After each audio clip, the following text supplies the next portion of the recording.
Guys, and welcome back to the Cruel Room. We're here once again in this wonderful, wonderful ranty room for all things Formula One. And who'd have thought Paul Ricard would have provided an exciting race? These are the drivers and teams at the pinnacle of their championship fight now. Red Bull against Mercedes, Lewis Hamilton against Max Verstappen, and we were trekked to an absolute cracker around the Paul Ricard circuit. An unbelievable race. So if you've never seen this series before, I award the drivers out of a maximum of 10 points if they have a particularly good weekend. I can go all the way down to 0 though if they have a particularly bad weekend. However, bonus points can be awarded if you have something extra special happen during your race, and minus points can be awarded if you do something extra special during your race, but for all the wrong reasons.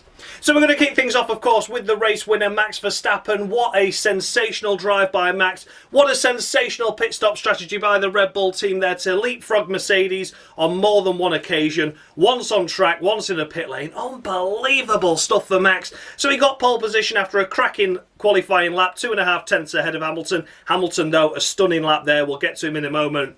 And then in the race, it looked like he got the lead going into turn 1. Hamilton feathered in behind. And then the arse end of Max's car went, "You're all right, mate. I'm going to go right here instead of left." And he went right round the cones and lost out to the lead to Lewis Hamilton, slotting back in between the Mercedes in P2. That gave him a little bit of hard work to do, didn't it? And he didn't get past Hamilton then. He was in P2 in between a Mercedes sandwich. Perez wasn't looking to offer much backup at that point, tumbling a bit further back off pace, around a few seconds behind Bottas. So it looked like it was going to be 2 against 1. Bottas pitted first. Red Bull responded and were like, right, let's get Max in now. We need him to stay ahead of Bottas. And then no one was expecting what happened next, which was Hamilton came in with a 24-second cushion. Everyone was saying, oh, it's around a 25-second cushion for pit stops to definitely be safe. So everyone was thinking, okay, Max is probably going to close the gap, but he's not going to come out ahead. Flawless pit stop by Mercedes, and all of a sudden, Max came out the pits and he was ahead. I was like, how has this happened? No one expected that. Even I didn't. I was shocked. I didn't even know what to say. I was like, okay, that's just happened and I didn't expect it.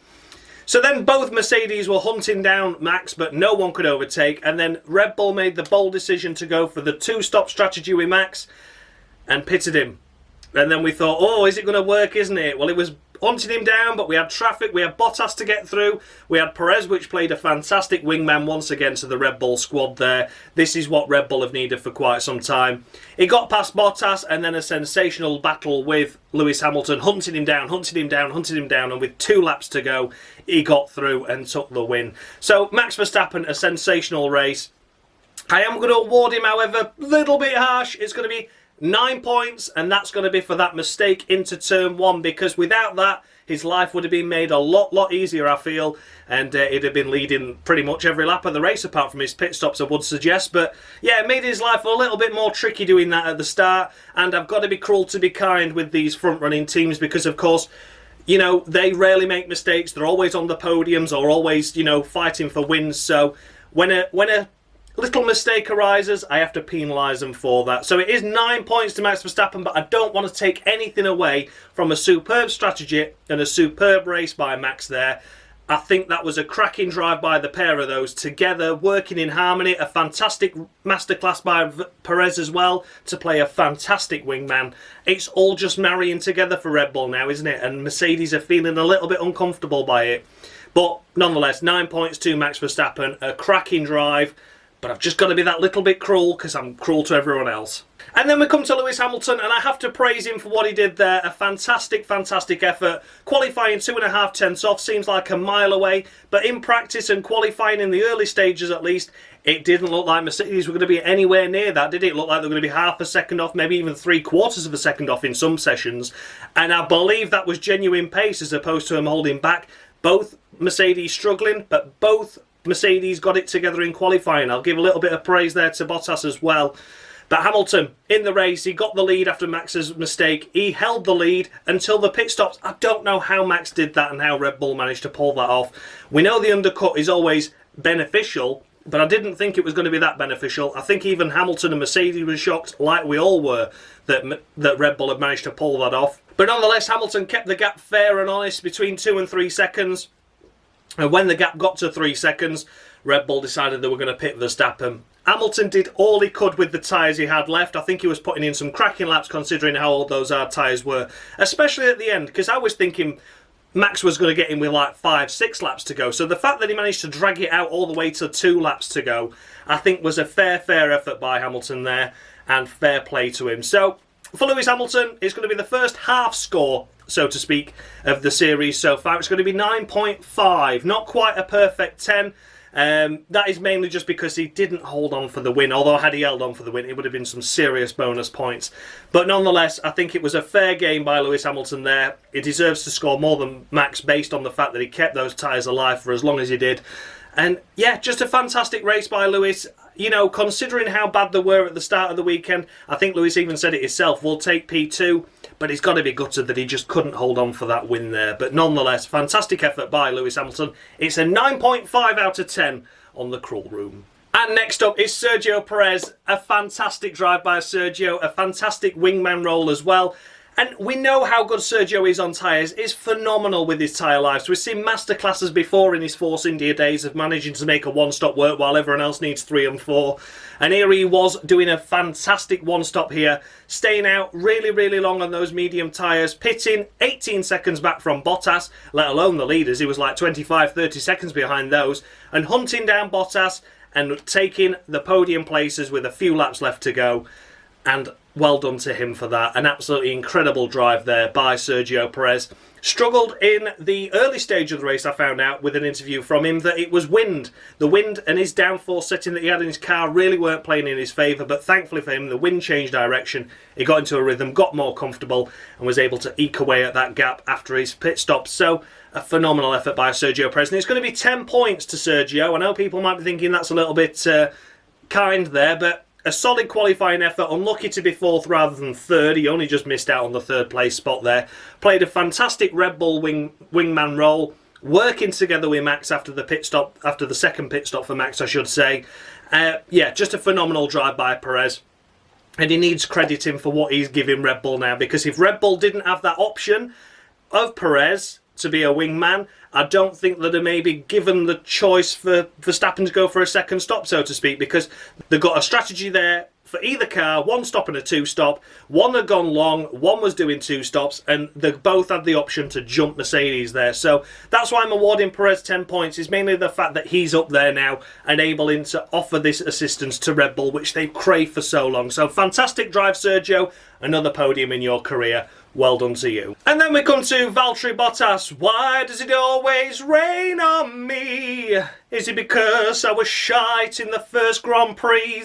I'm afraid it was, Bottas. You're disqualified anyway from the Crawl Room, so no points awarded this weekend. Of course, the disqualification continues, but a little bit of respect for you kicking off down the team radio saying, I told you this was a 2-stop strategy race, and you didn't listen, and you didn't bring me in. And yeah, that is exactly how we feel, I'm afraid, Bottas. That's exactly what we can see now. Mercedes once again refusing to put Bottas on an alternate strategy, which might have worked, because ultimately they didn't want him to finish ahead of Hamilton. You can call me a conspiracist all you like, but it's happening a lot now with Bottas. When he's up there in those positions and he thinks, can we try something different? He's always met with, no, we can't. We're sticking with this one. And it's very frustrating for Bottas. It's very frustrating to us to watch as well. Because had he gone on the 2-stop strategy, it could have been P2 this weekend. He could have certainly finished on the podium. Without a doubt, he'd have finished on the podium. So, there you go. Mercedes chucking more points away aimlessly, because they're refusing to try something on their second driver, like they did with Perez, keeping him out long. It's just one of those things, isn't it? So yeah, no points to Bottas. Little bit of respect for him kicking off on the radio though, but Mercedes showing their true colours once again, that they're focused solely on Hamilton and not the Constructors' Championship, and that's going to get dangerous when we get further down the line, because Red Bull are picking up them Constructors' points. Next up is Lando Norris. A fantastic drive once again by Lando. P8 in qualifying, so not the best. However, a phenomenal strategy and a phenomenal drive by Norris. He elected to go long, so he was like pretty much copying what Perez was doing. He went long and then was on much fresher tyres to carve his way through the field. He was down in like 12th, 13th at one point and just picked him off one by one. Of course, the Aston Martins pitted ahead, both on hard tyres. So he got through those and was finishing P5, best of the rest. Phenomenal effort. And it is a full 10 points to Lando Norris. I can't deny that one bit. That was a phenomenal drive. Not a brilliant qualifying, but better. And it was good to see him battling with Ricciardo as well. I know he slipped back at the start, but ultimately recovered well. And he did get 5th place in the end. So well done, fantastic McLaren strategy and a fantastic race by Lando Norris, 10 points. And next up, as mentioned, is his teammate Daniel Ricciardo finishing P6 ahead of Norris for the most part of the race, especially during the pit stop phases where Ricciardo pitted sooner. So then it looked like Norris had really lost out, and in the end, Norris came through and did really well and got into 5th place. But Ricciardo P6, best result possible for McLaren, and Ferrari not scoring as well really helps him in that P3 Constructors title there. So yeah, P6 for Ricciardo, a revived Ricciardo once again it seems. We've seen pace from him this weekend, got into Q3 qualifying, ultimately 10th, not brilliant, but nonetheless a fantastic race to get into P6, battling around where his teammate is. 9 points to him for that, not going to be a perfect 10, didn't outrace his teammate or out-qualify Lando, but a phenomenal drive. I don't want to take anything away from that, but 9 points to Daniel Ricciardo. And Pierre Gasly finishing P7. I'd imagine a frustrated P7 at that as well, because AlphaTauri was looking strong. A phenomenal P6 qualifying there by him as well. Running round in the race, just in between the Ferrari sandwich. So when Ferraris were dropping off, you'd like to think that Gasly could have been that P5 finisher. But ultimately the strategy cost him, not himself really. He did the best job he could. He stayed in the points. He pitted quite early, not as early as the Ferraris, but he did pit quite early, and that's what put him behind the McLarens, who were on much fresher tyres, pitting later. P7, a phenomenal effort though, not taking anything away from Gasly after a fantastic qualifying in P6. And again, it's 9 points to Pierre Gasly. Phenomenal drive there, well worthy of the 9-point effort there. Some points, very good. I think he will be a little bit frustrated not to get 6th or 5th at the very least.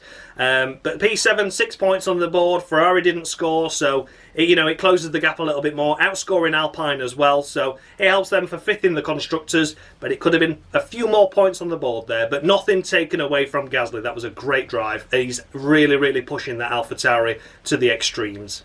And next up is Fernando Alonso, P9 in qualifying, P8 in the race. Had much more pace over Ocon, his teammate, throughout all of it, throughout the qualifying, throughout the race, and a top effort by Alonso around the French circuit. It's quite simply going to be another 9 points, a solid drive there, well done to Alonso. He's found his pace in the last couple of races, scoring some good points as well. P8, 4 points on the board, well done to him. 9 points to Fernando, well done to him for that. And in P9 we have Sebastian Vettel, and he is going to get also 9 points. Can't take anything away from Vettel. I think he got the best job and the best drive he could out of the tyres, and his qualifying position down in P12 there. Did the best job he could with the tyres he had, and where he was racing around, he elected to start on the hard tyres, so stayed out for very, very long on the first stint, of course, and had to work his way back through again. But a fantastic effort nonetheless to pick up a couple of points, so that is why he's getting 9 points as well. A great effort there, and a great strategy again, once again, by Aston Martin. Not just on Vettel, but also on his teammate Lance Stroll, who we're going to come to now. And Lance Stroll, what can we say? When he pulled up in the pit box after not setting a lap, he just said, "Not our day, Brad." And not our day at all, was it? Unfortunately, his first flying lap got disallowed for track limits. He went out on a second push lap. He had traffic here, there and everywhere in Sector 1 and 2. And then his third lap, Mick Schumacher binned it in the wall. Red flag, session not restarted. He was 19th out of 20 runners because Tsunoda had crashed as well, of course. So it didn't set a lap. But here he is, P10, picking up 1 point. I think that was a phenomenal drive by Stroll to work his way up. And when the pit stops occurred for the Aston Martins, they stopped a lap after each other. It got within 5 seconds of Vettel, who'd qualified 7 positions ahead of him. So fair play to Stroll for that. It's a perfect 10 for him. Yes, the qualifying could be attributed to his fault getting the first lap time deleted, of course. But when it's not your day, it's not your day, like he said. And I don't want to hold anything against Stroll for that brilliant drive, brilliant recovery drive as well. And when your teammate's only P9 after qualifying 12th, he's there finishing in P10 after qualifying 19th.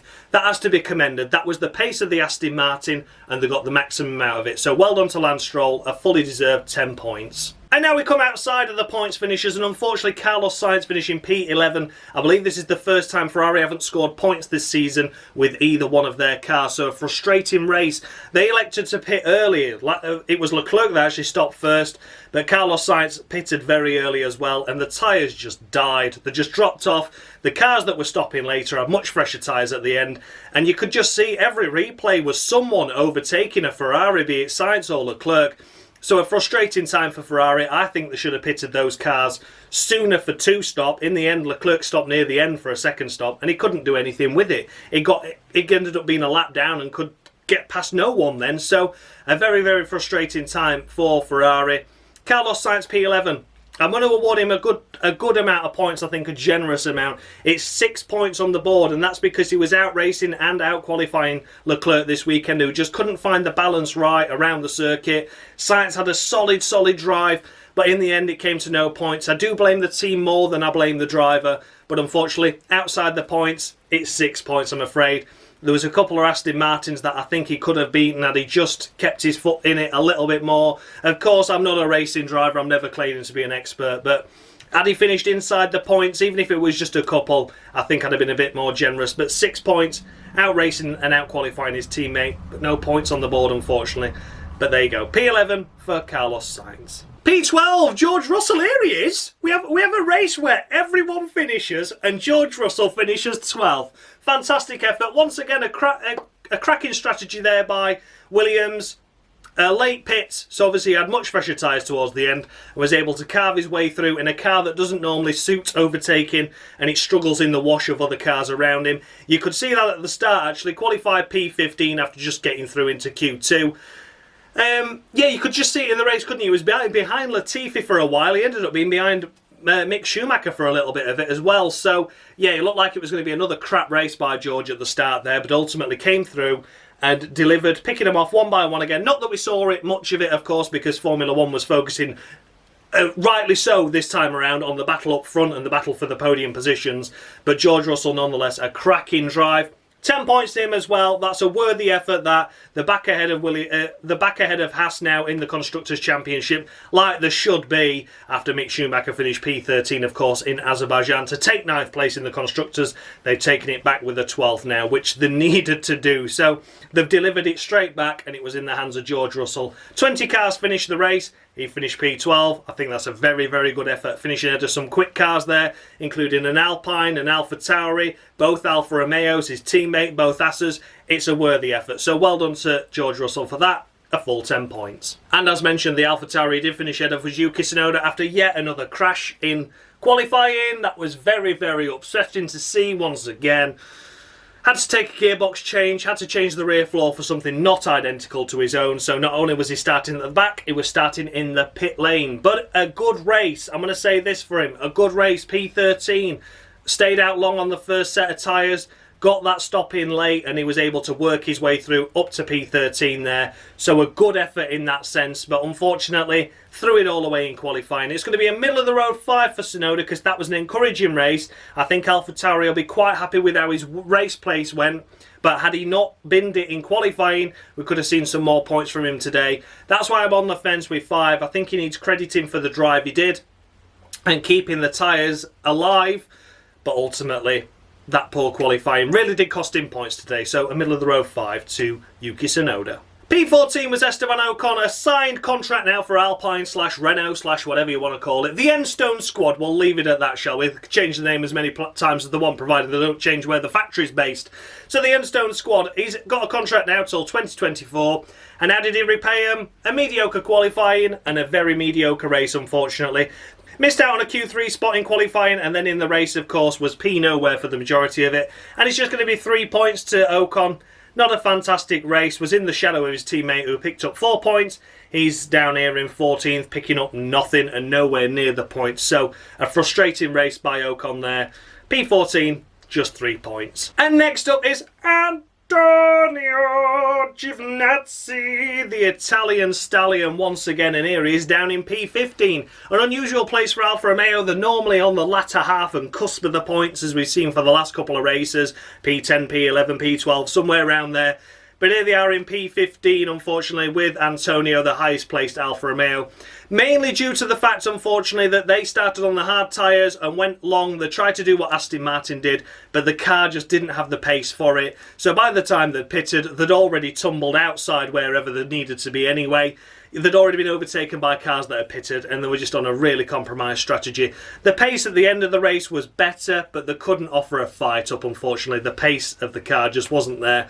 So Antonio Giovinazzi, just 4 points this weekend, unfortunately. Not the best we've seen of Alfa Romeo. A compromised strategy, but I would have liked to have seen him finish ahead of a couple of cars, especially when Russell's up there finishing P12. We know the Alfa Romeo's faster than those, but just couldn't do it this time around. So, unfortunately, Antonio, just 4 points to you.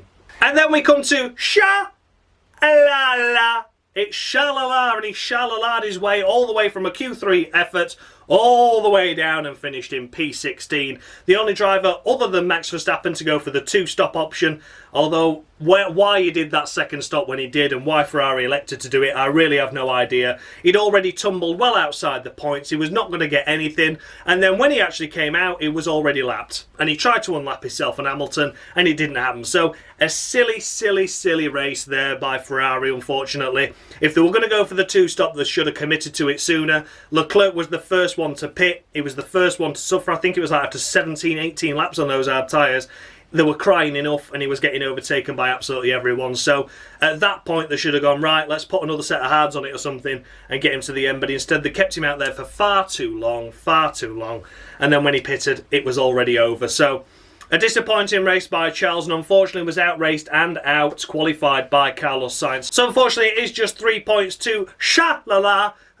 Because it was a poor race. I know the points weren't there, and I know it was strategy with the tyres, but he was outraced and out-qualified by Sainz, and that's not very good. So yeah, unfortunately, Charles, it's just 3 points to you. And then we come to Kimi Raikkonen, and what could be said for Kimi?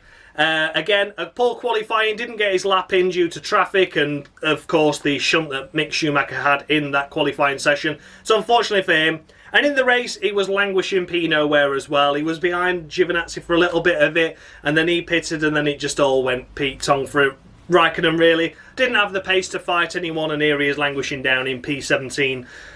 A great shame for Raikkonen, and for that reason, it's just going to be 2 points to him. Just a poor race weekend, and a weekend to forget by Alfa Romeo. They could have been on the cusp of points once again, but unfortunately not this time around. And here he is languishing down in P17. So a shame for Raikkonen, just 2 points to you. And then it's time for Nicholas Latifi. I work at a chuffing call centre now, you bastards. Oh, and there you go. It's Palmer of the Week for Nicholas Latifi. What a shame for him. Didn't really do anything particularly wrong this weekend, but I was just looking at the scores and I'm like, how have I not awarded a Palmer of the Week to Nicholas Latifi yet? Because he has been diabolical for a lot of times. And here he is once again, languishing around in P18, doing really nothing. Okay, he was ahead of Russell briefly at the first stages of the race. Fair enough. But the race comes in, you know, he's on a similar sort of strategy to what Russell was doing. And Russell finishes P12. Here he is languishing down in P18. Not really making friends with anyone because he's just sort of racing around on his own. So, a pathetic effort. He was used as a bit of a scapegoat to give a Palmer of the Week to this week, unfortunately for him. But he's been crap in all the races so far this season. And he was very, very much deserving of it because, unfortunately, he's been very lacklustre all season long, hasn't he? So there you go. Nick Latifi, Palmer of the Week. And then we come to Mick Schumacher, and okay, qualifying, you could say it was promising, you could say it was not. He was through into Q2, but that was only as a result of him crashing. However, the lap time he had on the board and the lap time he was going to set, I think he would have finished P16. I think he'd have been ahead of Raikkonen. I think he'd have been ahead of Latifi. And of course, Tsunoda had crashed, so maybe P17 instead. And his teammate, of course, he would have been ahead of as well. So P16, P17, somewhere around there he would have been, which would have been a lot better than starting 19th or 20th. So fair play to him for that. He did crash, however, and then in the race, he went off at turn 3, turn 4, whatever you call it, went round the bollards, came out in 19th, and then he got shoved off by Mazepin, and that put him down to last, and then he was last for a long, long part of the race, and at some stages he was even 15, 16 seconds behind Mazepin. So maybe something wrong with the car again. We understood after Monaco that he had engine issues that were causing him to lose a lot of pace. Maybe something happened again, similar again, we don't know. But ultimately, a poor race by Mick compared to what we've seen. So for that reason, it's just 4 points to Mick.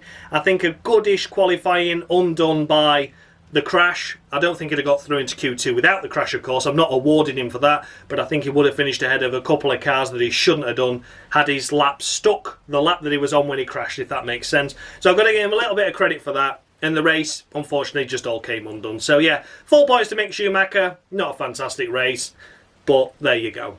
And then we come to Nikita Mazepin, the last of the finishers, the 10th time in Formula 1 history that every driver has completed the race distance. And everyone only got lapped once as well, which I'm surprised about. I was expecting their asses at least to get lapped a couple of times, but not to be. And as always, as you know now, Mushy Gaming, Dan, that does the points results at the end of this video for the Crawl Room, just has his fun with Nikita. So look forward to that in just a few seconds, because Nikita, we don't score in points on here because he's a bit of a knob. And I just let Dan, Mushy Gaming, have all the fun with him. He's going to score him whatever he likes. And it's not points, it's normally words that are a bit sweary. So look forward to that. So there you go, guys. That was the runners and riders of the French Grand Prix. An exciting French Grand Prix at Paul Ricard as well. Unbelievable to say that, but it's true. The results are on the screen now of the Crawl Room points. Thanks a lot to Mushy Gaming, as always, for his efforts in making sure these points are kept up to date. Without him, this series will be more pointless than it already is. And a massive thank you, as always, to Dave, F1 Games PlayStation, for the Palmer of the Week skit that he provides for me every single week. So as always, leave your thoughts and feedback down below. Did I score any too high, any too low? Was I very generous with that top 10 or not generous enough? I look forward to the discussions in the comments section, and I'll see you all next week for the Styrian Grand Prix. Thanks a lot for watching, guys, and as always, much love.